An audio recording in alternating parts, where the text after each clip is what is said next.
Good day, I'm Lorraine Mendez and this is your JIS News for Tuesday, October 17. Prime Minister Andrew Holness has declared Denham Town as the second zone of special operations. The special designation took effect early this morning and will remain in force for 60 days in the first instance. The selected zone was deemed to have met the first order criteria for being considered and declared a zone. And those first order criteria would be ongoing gang warfare, rampant criminality, escalating violence and murder, and a threat to rule of law. There are 12 known gangs operating in Denham Town. Denham Town community has been plagued with serious crimes resulting in approximately 82 victims between 6 and 65 years old in 2017 alone. While the zone is in operation, residents can expect to encounter checkpoints, curfews, and being asked to provide identification. As with the Mount Salem Zone of Special Operations, the security operations in Denham Town will be accompanied by targeted social intervention measures. Government has launched its Agriculture Push Start APS program in Guys Hill to increase the production of Irish potato, onions, and Scotch bonnet peppers. Minister without portfolio in the Agriculture Ministry J.C. Hutchinson says the program will embrace all agricultural entrepreneurs with special focus on the youth and women.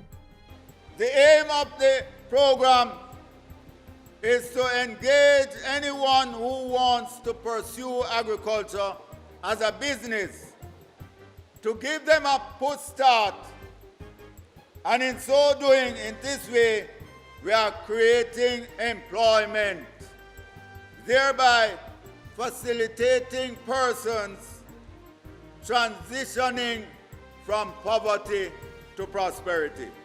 Minister Hutchinson says if the pilot is successful, the initiative will be extended to other parishes and other crops such as carrot, thyme, and gungo peas.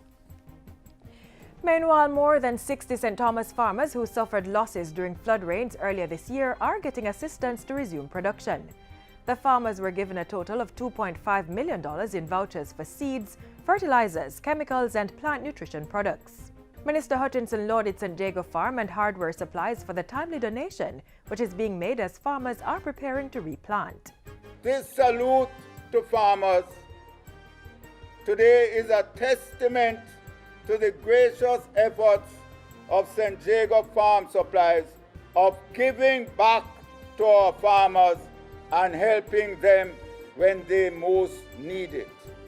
The donation was made through St. Jago Farm's Salute to Farmers initiative, which sees the company collaborating with international suppliers to provide farmers with key inputs to resuscitate their farms. Cabinet is expected to review the issue of no down payment for purchasing a home as part of the draft housing policy, which is expected to be presented to the executive shortly. Specific categories of National Housing Trust mortgages are already benefiting from this provision. Chief Technical Director with responsibility for water, works and housing, Doreen Prendergast, says policymakers are now giving careful consideration to wide-scale availability. Many persons find it quite challenging coming up even with a deposit to pay for a housing solution. It is something that is worth pursuing, maybe in a more targeted way, maybe in a more rigorous way in terms of establishing criteria for persons to satisfy to get such a benefit. Ms. Prendergast was speaking at a recent JIS think tank. 257 Jamaicans received national honors and awards during yesterday's annual investiture and awards ceremony held on the lawns of King's House in St. Andrew. 80 of the awardees were from the Security and Correctional Services. Of note, Police Commissioner George Coelho was appointed to the Order of Distinction for service to the Jamaica Constabulary Force. Legendary musician Neville O'Reilly Livingston, more popularly known as Bunny Wailer, was among a distinguished list of entertainers who were recognized during the Heroes' Day service. Bunny Wailer was conferred with the country's third highest honor, the Order of Merit, for his work in the field of popular music. Other standouts included track and field coach Vincent Stephen Francis of the MVP Track Club, who received the Order of Jamaica. Awardees from academia included University of the West Indies principal Professor Archibald MacDonald. Ambassador Clifton Stone and Littleton Shirley were awarded for outstanding public service, while a number of leaders in business and the sports community were also recognized.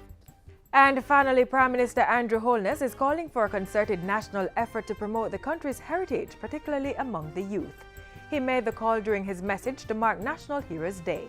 They need to know, embrace, and treasure our Jamaican history and culture so that they can face the challenges of the future with confidence, optimism, and hope.